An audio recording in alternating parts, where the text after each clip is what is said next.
So we have the makings of a site here. We understand how to create content, modify our content types, bring in some taxonomy, create a site search. We can do a number of things. Let's talk about how to maintain our site from the back end. On the left-hand side, I'll go down to Settings, and then Maintenance. Here we can see a number of tabs, and we're going to talk about these and what they mean. Firstly, we can see our cache here. Now you'll see here we can choose to flush our cache, and flushing our cache just makes sure that the next time that page is loaded, it loads in directly from the database. You can choose to flush all of our caches or individual caches. We can also choose to delete our menu cache. You can see here our menus file store. We can delete that menu cache if need be. And at the bottom, we can see our cache stats in real time. We can refresh these if we wish, and we could see those to know, hey, our cache is getting pretty large. We might want to go ahead and clear that out. The benefit to this, of course, is that we don't have to go and log in to our server to review those resources. We can see them right here from our site on the back end. There's a lot more information out there about our block caches or tag caches. Feel free to check that out as well if you'd like to dig a bit deeper into your cache. The next tab that we see here is our Index tab. Now this index shows our main content repository of every content lit on every single host that we have. This is not the same as a site search index that we just talked about. Now, if you happen to be multi-tenant hosting, this is an index for all of your sites. This index includes any of those tenants that you might have. Now, part of your backup procedures should be to back up this index, plus your assets directory, your DB dump, and possibly your search indices if you'd like to store those as well. And you can script this to run on a persistent basis as well to keep this nice and up to date. But this definitely should be a part of your backup procedure to help you get your site back up and running as soon as possible. Now we can see we can re-index. We can choose to rebuild that whole index, or we can re-index any individual index. We can optimize our index, as it says here, it's for faster search operations. And of course, you can view the Elasticsearch documentation for more information on that. And this is actually a link here. We can also flush our Elasticsearch field and filter caches. So as it says, this happens in the background, but it could take some time to complete, and it might significantly impact performance on a heavily loaded system until they're done rebuilding.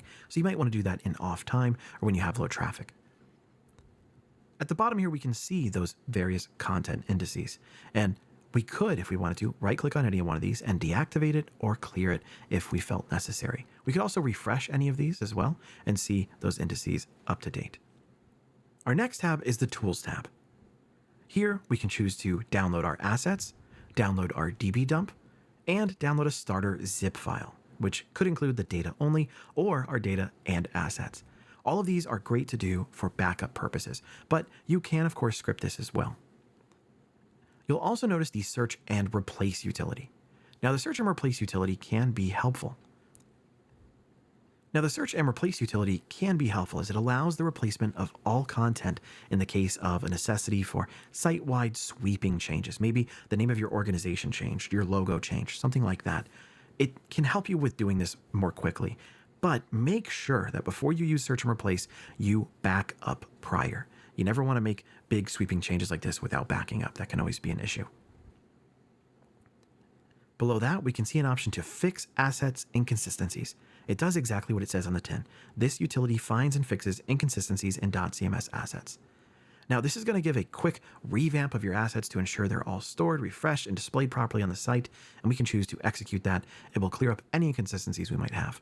Like it says, it's recommended you perform a full backup of your database and assets before executing this task. And again, that's right up here at the top. Going a little further, we see drop old assets versions. Now, this will remove versions of our content, containers, templates, links, and assets older than the date that we specify here.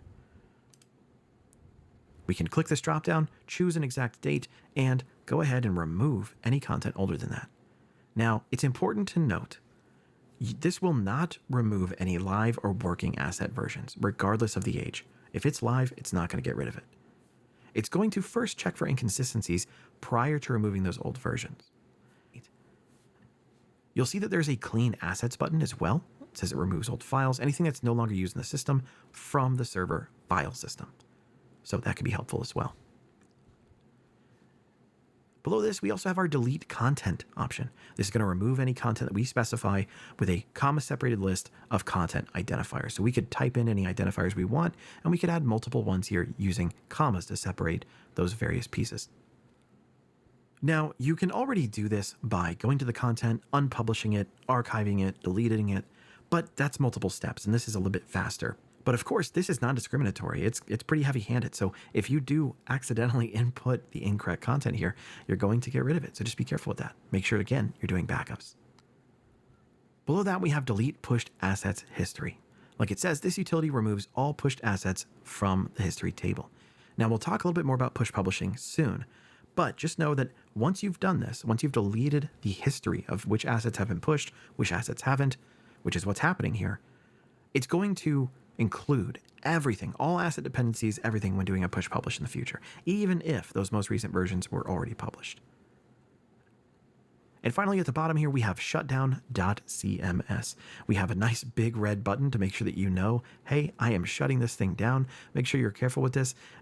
You'll have to first check this box, and then you can click shutdown.cms. Once it is shut down, you'll have to manually restart it to get it back up. Our next tab is System Info.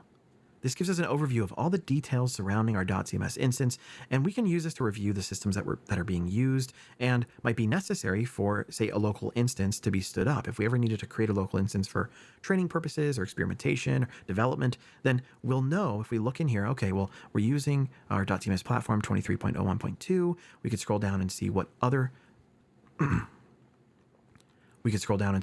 services and systems we're using here, and we could use those to allow us to stand up a new environment there with all the same trappings of this one. Next, we have the Threads tab here. And this can be really helpful when we are having issues. If we're troubleshooting with support and .cms needs a thread dump, we can simply reload our threads here, and we can provide that information for troubleshooting. Again, the great thing here is it doesn't require direct server access. We don't have to go get to our server and get in there. We can get it right from here. Next, we have our logged users. So this will just show us which users are actually logged in, and it can allow us to invalidate them if we wanted to. Just note, you can't actually invalidate yourself, just so you know.